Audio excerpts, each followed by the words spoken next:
SPAK, BKH dhe forcat policore kanë zbarkuar në terren për mbarvajtjen e procesit zgjedhor 11 maj 2025 dhe parandalimin e krimeve zgjedhore. Prokurorët e SPAK do të jenë në çdo qark të vendit, kryesisht në zonat të cilat konsiderohen më të nxehta si Fieri, Elbasani, Shkodra dhe Lezhë.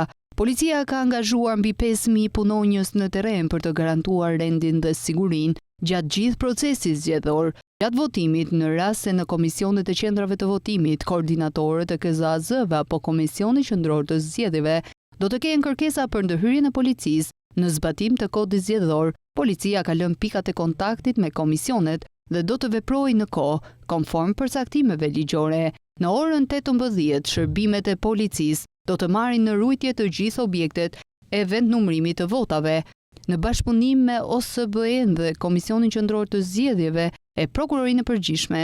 Janë trajnuar 6.838 punonjës policie me uniformë, si dhe 813 specialistë për hetimin e krimeve, të cilët u angazhuan për hetimin e krimeve zgjedhore. Gjatë fushatës elektorale nga strukturat e policisë së shtetit, u angazhuan maksimalisht 6.500 punonjës policie për mbarvajtjen e aktiviteteve elektorale të zhvilluara në ambiente të hapura dhe të mbyllura.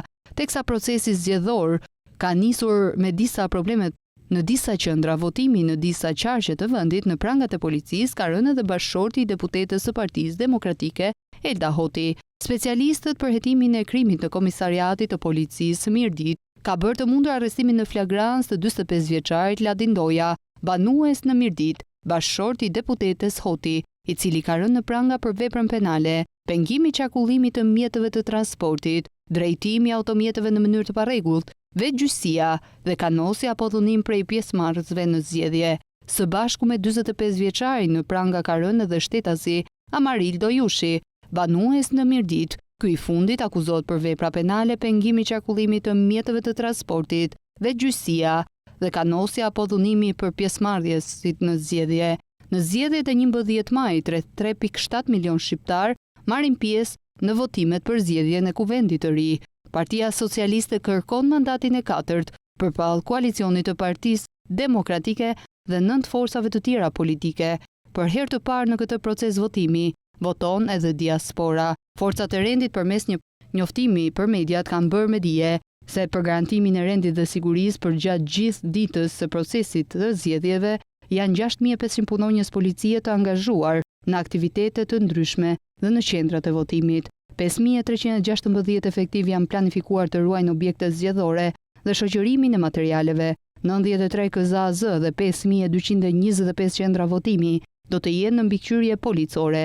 Efektivët janë pajisur me librin e xhepit, një udhëzues për detyrat në procesin zgjedhor. Policia ka trajnuar 6.838 efektiv uniform dhe 813 specialistë të hetimit në bashkëpunim me OSBE-n, Komisionin Qendror të Zgjedhjeve dhe Prokurorinë e Përgjithshme.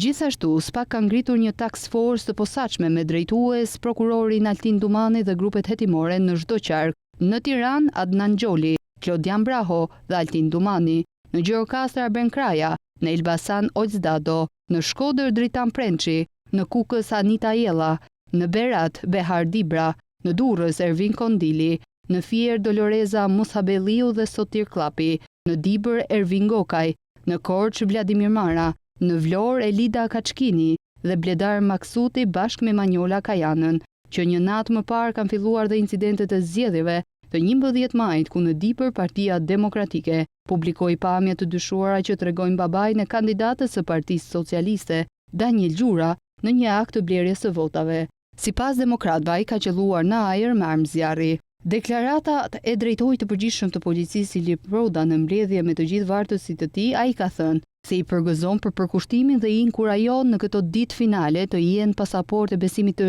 qytetarëve dhe ndërkombëtarëve. Duhet të treguar maturi, gjakftotësi dhe ligji si urrëfyes. Siguria në ditën e zgjedhjeve është një ndër proceset më të rëndësishme për të rënë edhe në sy të ndërkombëtarëve.